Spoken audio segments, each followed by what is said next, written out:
ہمارے معاشرے میں طلاق کی شرح کے بڑھنے کے اسباب کیا ہیں؟ انشاءاللہ ہم اس پر بات کریں گے۔ سب سے بڑا اور پہلا سبب یہ ہے دین سے دوری، علم کی کمی، معلومات نہ ہونا۔ اس میں سب سے پہلے ہم جو چیز ریکمینڈ کریں گے وہ یہ ہے کہ جب بھی کسی کی شادی ہو، لڑکا ہو یا لڑکی ہو، شادی سے پہلے ایک چیز میرا تو بس چلے تو میں لازم کر دوں،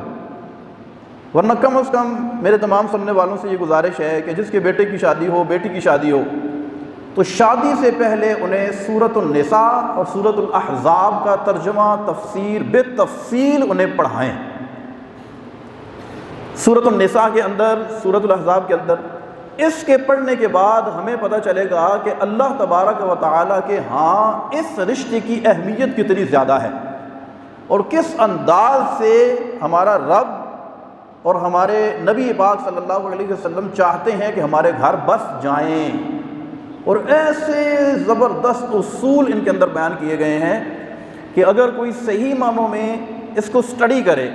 اور پلس اس کے ساتھ ہمارے نبی پاک صلی اللہ علیہ وسلم کی ازدواجی زندگی اور آپ کا اپنے گھر والوں کے ساتھ جو رویہ، جو اخلاق، جو معاملات، اور آپ کا جو بھی کردار تھا اپنی ازدواجی زندگی کے حوالے سے، کم از کم شادی کرنے سے پہلے لڑکا اور لڑکی کو بالتفصیل یہ چیزیں ضرور سٹڈی کرنی چاہیے۔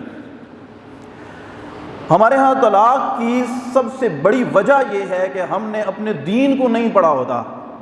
ایک رشتہ ہے، ہم نے وہ قائم کر لیا ہے، اس کے لیے ہم نے رشتہ ڈھونڈا، رشتہ ڈھونڈنے کے بعد پھر نکاح ہوا، شادی ہوگی، خوب دھوم دھام سے بڑے فنکشن بھی ہم نے کیے، اور بڑا پانی کی طرح پیسہ بھی بہایا اور خرچہ بھی کیا، لیکن نہیں کیا تو اس کو پراپر طریقے سے اس ازدواجی زندگی کو آگے پروٹیکٹ کرنے کے لیے، اس کو محفوظ کرنے کے لیے، اس کو خوشیوں سے بھرپور کرنے کے لیے، اپنے گھر کو بسانے کے لیے ہم نے صحیح معنوں میں اپنے دین کو سٹڈی نہیں کیا۔ سب سے بڑی وجہ یہ ہوتی ہے۔